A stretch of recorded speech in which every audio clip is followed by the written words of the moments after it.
Okay, kama kawaida huu ni mtaa wa Dandora Kakamega, na kama jinsi unavyotazama ndugu mtazamaji, leo niko hapa na mchoma shashi wa Kakamega, ni mchomaji wa bangi na pia ni mchomaji wa shisha kutoka makao makuu ya Dandora Kakamega. Okay, kama jinsi unavyotazama ndugu mtazamaji, huyu ni kijana ambaye ni mkazi hapa Kakamega.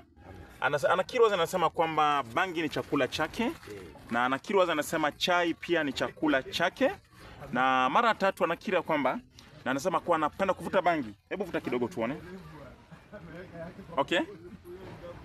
Anapendezwa na bangi. Anasema bangi ni chakula chake na pia yeye ameishi kwa kuvuta bangi. Kwa majina ndugu unaitwa nani?